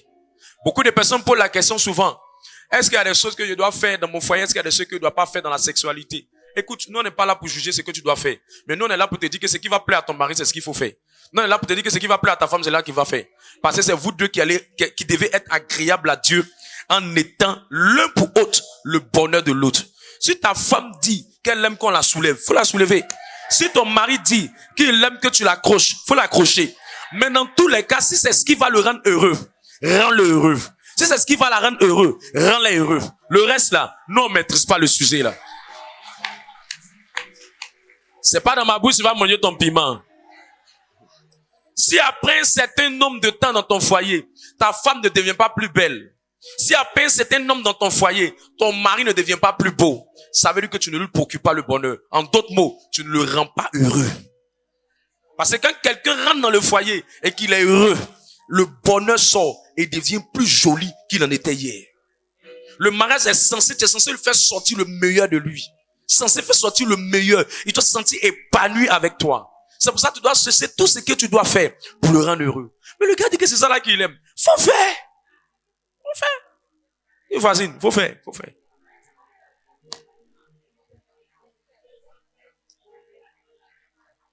C'est pourquoi un homme qui veut rendre sa femme heureuse doit tout faire pour lui donner l'argent. Un homme qui veut rendre sa femme heureuse doit tout faire pour qu'elle soit bien habillée. Parce qu'on voit la beauté d'un homme lorsque sa femme est bien présentable. On voit le malheur d'un homme lorsque sa femme n'est pas présentable. La femme doit cesser à prendre soin de son mari, soin de la personne. Si tu es une femme qui rend heureux ton homme, normalement si ton homme a bouton, tu dois savoir qu'il a bouton. Si tu es une femme qui rend ton homme heureux, normalement si son pantalon qu'il porte est sauté, tu dois savoir que c'est sauté. Parce que quand tu rends l'homme heureux, tu es dans les soins, tu es dans les détails. Tu connais beaucoup de choses sur sa vie. Tu connais beaucoup de choses sur son apparence. Tu connais beaucoup de choses sur son physique. Tu connais beaucoup de choses qui s'ajoutent ou qui diminuent en lui. C'est pourquoi quand une femme rend son homme heureux, l'homme là se sent épanoui et l'homme là se range dans le bonheur. C'est pourquoi quand tu vois que ton homme déconne, faut lui dire, faut le lui dire, faut le lui dire, faut le lui dire, faut pas cacher, faut parler. Au départ, ça sera difficile, mais faut l'aider. Parce qu'on a vu beaucoup de personnes qui n'ont pas pris la peine d'interpeller leur mari ou d'interpeller leur femme et ça crée des mauvaises choses. Tu vois que le gars, il aime sortir tard. Tu ne lui dis pas. Tu ne lui dis pas. Tu ne lui dis pas. Il y avait une dame comme ça à Yopougon. Son mari, un monsieur, sa femme lui disait chaque fois, arrête ce que tu fais. Tu sautes trop tardivement. Tu rentres trop tardivement. Le monsieur l'a pas écouté. Un bon jour, il y a eu Raph. Dans cette histoire des Raph là, ils l'ont pris. Quand ils l'ont pris, le monsieur s'est retrouvé à la maca. Injustement, il s'est retrouvé à la maca. Il a regretté de n'avoir pas écouté sa femme. Écoute, avant l'homme de Dieu, le premier prophète de ta vie, c'est la personne qui passe beaucoup de temps avec toi. Il te connaît mieux. Il connaît tes qualités, tes défauts. Regarde, tout le monde peut te dire que tu es bien, mais la seule personne qui sait ce qui est mauvais en toi, c'est la personne qui dort avec toi, c'est la personne qui vit avec toi, c'est la personne qui passe beaucoup de temps avec toi. Donc si elle te dit, ou s'il te dit, ça là, arrête, pardon, faut arrêter. S'il te dit, ça là, faut plus faire, pardon, faut plus faire. Parce que sans t'en rendre compte, tu vas même pas voir dedans. Un problème va s'élever par rapport à ça. Si ton homme te dit, tu parles trop femme, tu parles trop, tu parles faux, faut parfois arrêter. Faut pas dire non, je suis comme ça, c'est ma nature, je suis comme ça, c'est ma nature. Tu risques de ne pas le rendre heureux. Parce que c'est comment il veut que tu sois là. C'est comme ça que tu dois être. Le mariage est mystérieux, hein. On ne vit plus pour soi-même, on vit pour satisfaire l'autre. On ne vit plus pour lui-même, il vit pour te satisfaire. Voilà le mariage. Voilà le mariage pour qu'elle est difficile pour beaucoup de personnes qui sont pas matures. On ne vit plus pour dire moi-même, c'est mes principes, c'est ma manière de faire. Non, tu mets tes principes de côté, mais tu dois te conformer à ce que la personne dit. Et c'est être orgueilleux de ne pas écouter son conjoint. C'est être rempli de soi-même de ne pas apprendre à écouter ce que la personne te dit. Sinon un jour, tu te retrouveras quelque part. Il y a un ministre dans ce pays, le jour où on devait aller le prendre, la personne qui l'a aidé, c'est sa femme. Quand Dieu met une femme auprès de toi, qu'elle te parle, faut écouter ce qu'elle te dit. Faut écouter ce qu'elle te dit. Les gens te connaissent de façon superficielle, mais elle te connaît de façon intime. Et les conseils qu'elle te donne aujourd'hui, ou les interpellations qu'elle te donne aujourd'hui, accepte les critiques, accepte ses critiques, accepte ses suggestions, accepte ses conseils. Ça va t'aider pour demain. Parce que les autres ne te maîtrisent pas mieux qu'elle te maîtrise. Parce qu'elle passe beaucoup plus de temps avec toi. Si elle te dit attention, fais attention. Dieu a mis l'intuition dans la femme de sorte qu'elle puisse sentir le danger avant que le danger n'arrive. Si elle te dit tes amis là, c'est pas de bons amis, fais attention à ces amis. Si elle te dit ces personnes là, c'est pas de bonnes personnes, fais attention à ces personnes. Avec le temps, tu finiras par lui donner raison. Avec le temps, tu finiras par dire qu'elle est importante. Sinon, tu auras une personne qui sera auprès de toi que tu appelles femme, mais elle est nulle et sans effet dans ta vie. C'est pas ta femme. Tu auras quelqu'un que tu appelles mari, mais elle est nulle et sans effet dans ta vie. C'est pas un mari. Parce que ce qu'il te dit là, c'est pas pris en considération pour lui, pour toi. Mais tu es en train de faire quoi? Si elle-même qui est proche de toi peut pas te parler, peut rien te dire, tu vas aller sur le chemin de si je savais. Apprends à écouter. Je veux parler à un homme dans cette salle. Écoute ce qu'elle te dit. Écoute ce qu'il te dit. Écoute. Écoute. Écoute. À Angers ici, dans un quartier dont j'étais le nom, dans une cité dont j'étais le nom, une dame a dit à son mari, tes amis là, ils sont pas bien, tes amis ils sont pas bien. Le monsieur est mort, ce sont ses amis qui l'ont empoisonné. Le jour son corps était en train de partir, c'est un de ses amis que ça cognait. Or, son ami là venait beaucoup chez eux à la maison. Il trouvait que c'est parce qu'elle était jaloux qu'elle disait ça. Mais quand la mort est venue, la mort n'a pas prévenu, il l'a emporté. La mort l'a emporté. Mes amis, quand quelqu'un auprès de toi te dit, lui, il est un danger, fais attention. Si ta femme n'est pas ta meilleure amie, ou bien ton séminaire n'est pas ton meilleur ami, qui sera ton meilleur ami? Qui sera ton meilleur ami? Qui sera ton meilleur ami? C'est pourquoi beaucoup sont pas heureux, sont pas épanouis, sont pas joyeux, parce qu'ils n'aiment pas écouter ce qu'on leur dit. Je prie que Dieu te fasse grâce. Je prie que Dieu te fasse grâce. Je ne sais pas pourquoi tu ne prends pas la peine d'écouter, je ne sais pas pourquoi, je ne sais pas pourquoi. Je ne sais pas pourquoi tu ne prends pas la peine d'écouter ton homme. Tu as pris quelqu'un, tu sais qu'il est conscient, il n'est pas bête, et puis il te parle, tu n'écoutes pas. Mais tu choisis quelqu'un, tu dis que lui, il est ton homme. Ou bien celle-là, je vais marcher avec elle. Mais c'est parce que tu as cru en son intelligence que tu l'as pris, non? Mais là, la personne te dit, voilà mon avis sur quelque chose. Tu prends pas ça en considération. C'est que tu penses que tu as juste affaire à un bois auprès de toi. C'est juste ça. Sinon, si la personne est importante pour toi, ce qu'elle te dit, tu prends en compte. Ce qu'elle te dit, tu prends en compte. Parce que tu trouves que la personne a un rôle important à jouer dans sa vie. Tu crois pas seulement en sa beauté, mais tu crois aussi en ses valeurs. Donc le signe que tu crois en ces valeurs-là doit t'amener à écouter ce que la personne te dit. Après écouter, ça va te préserver de beaucoup de choses. Après écouter, ça va te garder de beaucoup de choses. Quelqu'un est avec moi. Je termine avec le 12e point de sagesse. L'une des choses qui fait que beaucoup de femmes les plus extraordinaires n'arrivent pas à se marier, c'est qu'elles veulent que Dieu choisisse le type de personne qu'elles n'aimeraient avoir. Écoutez, je vais vous dire quelque chose qui va vous choquer de très profond. Tous les hommes ne sont pas appelés à te rendre heureux. Et toutes les femmes ne sont pas appelées à te rendre joyeux. Il faut juste choisir selon ce que Dieu mène dans ta vie. Rassure-toi seulement d'aimer la personne et prends le chemin qu'il veut faire. Ne sois pas orgueilleuse et prétentieux que tu es la personne la plus belle. Je t'informe que les personnes les plus jolies sont célibataires. Je t'informe que les personnes les plus agréablement, physiquement, sont célibataires. La deuxième raison qui fait ça, c'est que la beauté de ces personnes font que les hommes ont du mal à les approcher. Pourquoi? Parce que quand les gens voient leur beauté, leur excellence, leur style, ils ont du mal à approcher ces personnes. Est-ce que je peux te choquer? La plupart des personnes qui sont attrayantes d'apparence sont à la recherche de quelqu'un de simple. Mais souvent, les gens ont l'impression qu'elles veulent quelqu'un d'extraordinaire. C'est faux. L'homme est toujours à la recherche de ce qu'il n'a pas. Donc les personnes que tu vois extraordinaires, attrayantes, la plupart, si tu remarques bien, celui qui a fait tomber ce gros baobab là, c'est un gars qui est insignifiant. Celui qui a fait tomber ce grand table là, c'est un gars qui est insignifiant. Il a juste eu un peu de courage et il a pu se mettre ses pieds sur le chemin. Et la personne a fini par accepter la décision de la personne. C'est parce que plusieurs personnes ont peur, ils ont froid, parce qu'ils se disent, est-ce que, non. Mon frère, fonce. Ma sœur, laisse-toi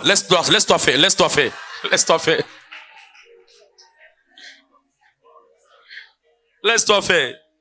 Que Dieu te donne sa bénédiction. Que Dieu te donne sa bénédiction. La deuxième chose qui fait que beaucoup sont célibataires, c'est que les hommes ratent souvent les saisons du mariage. Ils comptent tellement sur leur beauté qu'ils se disent qu'ils ont tout le temps pour se marier. Non, tu n'as pas tout le temps. Il y a un temps qui est bien défini, une saison qui est bien définie pour se marier. Et cette saison-là, faut pas la rater, faut pas plaisanter avec elle. Tu plaisantes avec elle, tu vas passer à côté de beaucoup de choses. Quand Dieu te dit que c'est la saison, rentre dans cette saison. Et le signe, quand souvent Dieu te dit que c'est la saison, c'est que c'est le signe que tu vas commencer à sentir que beaucoup de personnes commencent à te côtoyer, te côtoyer, t'approcher, parler de mariage avec toi. Dans ce genre de saison-là, faut pas te jouer les gens les plus trop intelligents. Cherche le Seigneur, demande l'orientation. Et rassure-toi que tu aimes la personne. Et puis engage-toi sur le chemin. L'autre chose qui fait que certaines personnes sont célibataires, c'est qu'ils ont des problèmes spirituels dans leur vie. Et la plupart de ces problèmes spirituels-là viennent de 3 sources. La première source, c'est la débauche. Vous savez, il y a des maris de nuit qui viennent parce que tu n'as pas vécu une vie de sanctification. Le sexe est une âme spirituelle. Ne joue pas avec le sexe. Ne plaisante pas avec le sexe. Le sexe est une âme spirituelle. On est unis par le pouvoir du sexe. Non pas parce que tu es parti à la mairie puis tu as dit oui à quelqu'un que tu es uni. Non, non, non. C'est le sexe qui t'unit à quelqu'un. C'est le sexe qui transfère ce que ton homme a en toi et ce que ta femme a en toi. C'est le sexe qui forme une seule chair. C'est le sexe qui crée ce qu'on appelle l'attachement. C'est le sexe qui crée ce qu'on appelle la fusion. C'est le sexe qui crée ce qu'on appelle le lien. Ils forment une seule chair. On ne va plus voir monsieur temps et madame, on va plus voir frère temps, sœur temps. On voit une seule personne. Un seul visage. C'est pourquoi, à force d'avoir des rapports sexuels, monsieur et madame finissent par se ressembler. Parce que le sexe est un pouvoir d'incubation, de transformation, de multiplication. Le sexe a une valeur. Le sexe agit sur ton étoile. Le sexe agit sur ta destinée. Le sexe agit sur ton futur. C'est pourquoi si la famille, la personne avec qui tu as couché, dans sa famille, il y a des alliances, elle te transfère ses alliances. Si dans sa famille, il y a la pauvreté, elle te transfère sa pauvreté. Si dans sa famille, il y a des liens, elle te transfère ses liens. Le sexe a tellement un grand pouvoir que tu ne transportes pas seulement l'amour que tu as pour la personne. Tu transportes les esprits de la personne. De la première jusqu'à la 4e génération. C'est pourquoi on ne joue pas avec le sexe. Ne mets pas ton sexe n'importe où. Et ce qui maintient certaines personnes dans le célibat, c'est que physiquement, elles sont libres, mais spirituellement, elles sont mariées. Soit par la débauche, soit par les alliances de famille, ou soit par la sorcellerie. Et généralement, ces 3 portes d'accès maintiennent beaucoup dans le célibat. Et quand ce célibat-là se met dans leur vie, ils veulent entrer dans le mariage. Ils ne peuvent pas entrer dans le mariage. La meilleure manière de gagner quelqu'un, c'est de combattre les entités qui sont derrière lui. Un homme que tu gagnes hors d'une histoire de prière, ou même s'il est dans une histoire de prière, rassure-toi que les fondations de sa vie ont été traitées spirituellement. Si c'est pas traité, c'est que la personne appartient à un fétiche. Tous ceux qui sont ici là, il y a d'autres qui appartiennent vraiment à Christ, mais il y a d'autres qui appartiennent à un fétiche, à un esprit, à leur famille, à leurs ancêtres. Si vous voulez les arracher, vous devez être des hommes de prière. Vous devez être des femmes de prière. Vous devez combattre jusqu'à ce que le cœur de cette personne soit entièrement dans le foyer et avec le foyer. Homme, on ne se marie pas avec une femme parce qu'on est juste courageux ou bien parce qu'on est juste beau. Non. La femme que tu veux marier là, si tu connais pas ses réalités spirituelles, que c'est pas traité et que tu as couché avec elle, tu vas voir comment les batailles vont venir. C'est pourquoi tous ceux qui cheminent puis commencent à avoir des rapports, leur mariage se reporte toujours. C'est pas maintenant, je sais ça. Depuis des années, ça se reporte. S'ils ont dit vont se marier dans telle période, ça s'ajoute. Parce que les esprits là ont eu le droit légal de contrôler la vie. Frère, le sexe là, c'est le plus grand poison et c'est le plus grand retardataire de la destinée. Si vous plaisantez avec le sexe sexe va plaisanter avec votre vie. Si vous plaisantez avec le sexe va détruire votre vie. À cause d'un seul coup, tu vas devenir pauvre. À cause d'un seul coup, tu vas devenir malheureux. À cause d'un plaisir de 15-10 minutes, tu vas devenir triste. Tu vas vendre ton étoile, ton mariage, ton travail, tes affaires, tes finances. Tu vas vendre beaucoup de choses. Ne plaisante pas avec le sexe. Le plaisir, il est excellent. Le plaisir, il est séducteur. Mais les conséquences sont très grandes. Ne joue pas.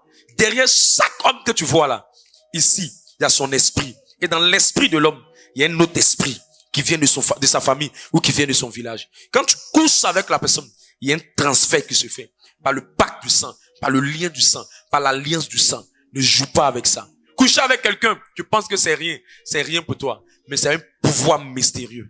Ne jouez pas avec ça. Quelqu'un peut prendre les rapports que vous avez eu, la sémence, pour aller détruire ta vie avec ça. Pour aller gâcher ta vie avec ça. Non, c'est juste un peu. On n'a rien fait, homme de Dieu. C'est juste un coup seulement qu'on a fait. Et tu savais ce dans quoi tu avais mis tes pieds. Tu n'allais pas prendre encore cette décision. Vous voyez plein de jeunes qui sont gâtés.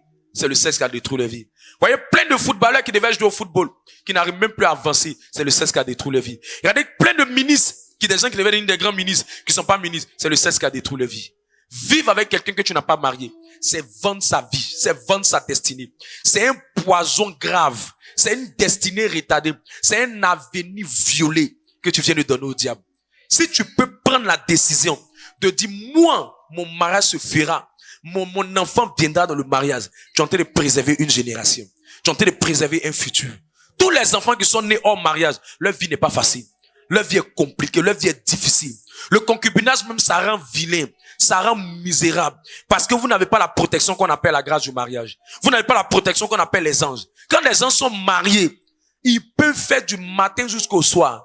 Ils peuvent faire du lundi jusqu'à dimanche. Les uns sont contents. Le lit conjugal est un hôtel pour eux. Le lit conjugal est une porte entre le ciel et la terre. Même quand ils sont sur les lits, les anges même tournent autour. Ils chantent. Alléluia.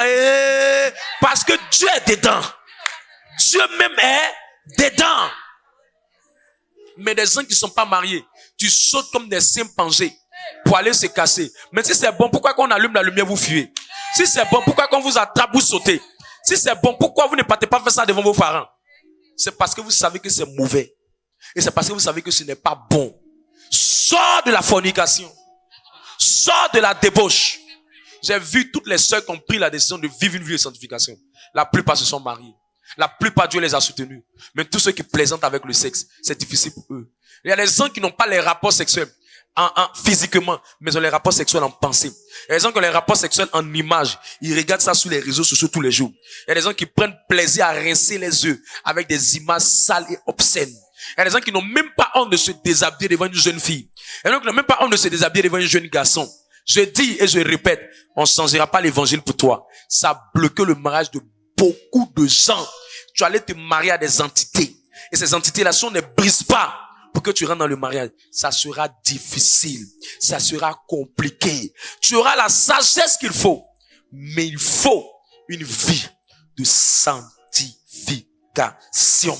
Il faut une vie de pureté. Écoute, ça va pas te tuer. Les gens qui disent non, tu peux pas faire 6 mois sans ça. Je dis, tu peux. Tu peux durer 1 an, 2 ans, 3 ans, 4 ans, sans rapport, et être épanoui avec l'homme que Dieu t'a donné. Écoute, si tu as perdu ta pureté, tu peux regagner ta pureté par la sainteté. Au départ, c'est difficile, mais avec le temps, ça paye. J'ai jamais vu quelqu'un jouer avec le sexe devenir riche.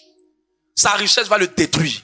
Dieu amènera une Jézabel dans sa vie pour le calmer, pour lui dire, tu es un petit, tu es biscuit devant le sexe. Et c'est le sexe qui va t'arrêter.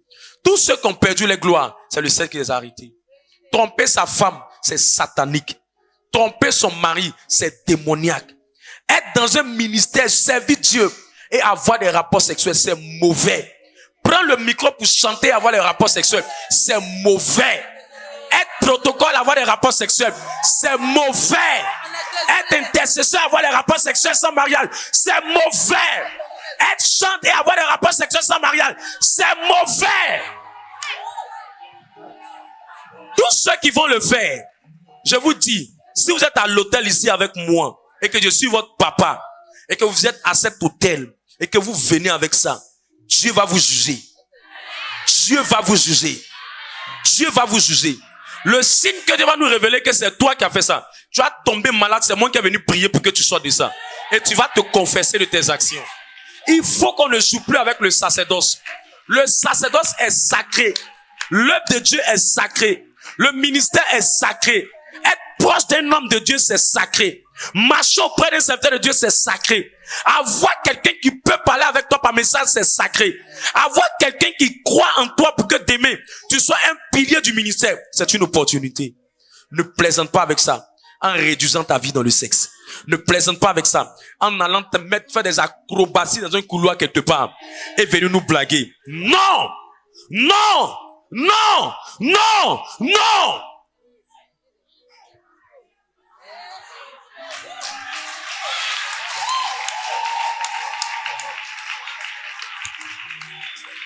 Même si tu n'as pas pitié de toi, aie pitié de ta maman qui est au village.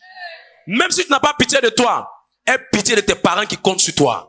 Même si tu n'as pas pitié de toi, aie pitié du pauvre enfant que tu mettras au monde. Aie pitié de cette jeune fille que tu mettras. Aie pitié de ce bébé que tu mettras au monde. Dont on ne sait même pas si tu resteras avec ce père-là. Dont on ne sait même pas si tu resteras avec sa mère. Aie pitié de lui. Sinon l'âme de l'enfant te jugera. Parce que la Bible dit les enfants sont devant le ciel comme des anges. Il dit les anges me voient constamment. Joue avec tout, mais joue pas le sexe. Plaisante avec tout, mais ne plaisante pas le sexe. Le sexe là, c'est une âme spirituelle. C'est ça qui a maintenu beaucoup de nos sœurs dans le célibat. Beaucoup de nos sœurs qui n'arrivent pas à prendre la grâce du mariage. C'est le sexe qui a été une porte. Parce que quand la sirène des eaux contrôle ta vie, c'est grave. Quand le mari de nuit contrôle ta vie, c'est grave. Tu vas échanger des gens, mais tu vas jamais pouvoir te stabiliser. Aujourd'hui, l'heure est arrivée. Il faut que tu prennes ta vie chrétienne au sérieux. Tu as la force d'aller coucher avec un garçon, mais tu n'as pas la force de venir durer à la prière. Tu as la force d'aller dormir ce garçon, mais tu n'as pas la force de venir dormir dans la présence de Dieu pour chercher le Seigneur. Il faut que ça change. Trop, c'est trop. Tu as duré dans cette vie-là, tu as eu quoi? Tu es devenu quoi? Tu as accompli quoi? Tu as produit quoi? Tu as réalisé quoi? Tu as eu quoi? Rien. Célibat. Célibat. Et sans relation. Rien de bon. Perdu ton temps avec tout ça. Et tu oses venir crier, le Seigneur m'a abandonné. Quand tu l'as abandonné en couchant avec les gens, il s'est plaint aussi. Il t'a pardonné. Alors prends un peu de patience et laisse-le te construire. Il te donnera un mariage solide, durable, réel. Quand il sera rassuré que tu as dominé sur l'amour du sexe, l'amour des hommes, l'amour des garçons, l'amour de la femme. Un homme qui n'a pas appris à se contenter aujourd'hui, demain sera infidèle. Une femme qui n'a pas appris à se contenter aujourd'hui, demain sera infidèle. C'est dès maintenant, faut bien faire tes classes pour que demain, tu ne sois pas une fausse chrétienne, une fausse fille, un faux fidèle, une fausse personne qui va salir l'image du christianisme quelque part en trompant ton mari ou en trompant ta future femme ou en trompant ton futur épouse. La paix qui surpasse l'intelligence garde ton cœur en Dieu et te donne de marcher dans la vérité de Jésus-Christ de Nazareth, de marcher dans les profondeurs de Jésus-Christ de Nazareth. Reçois cette grâce. Reçois cette grâce. Reçois cette grâce. Reçois cette grâce. Si tu es ici, tu m'entends bien, tu veux donner ta vie au Seigneur. Viens devant moi. Viens devant ici. Tu veux marcher dans une nouvelle relation avec le Seigneur. Tu es fatigué de vivre une vie qui ne plaît pas au Seigneur. Une vie de séduction. Viens rapidement. Parce que quand il finit de prêcher, ça a des condamnations qui viennent. Dieu juge les gens très sévèrement. Et je vais t'épargner de ça. Il va appeler la miséricorde de Dieu sur toi.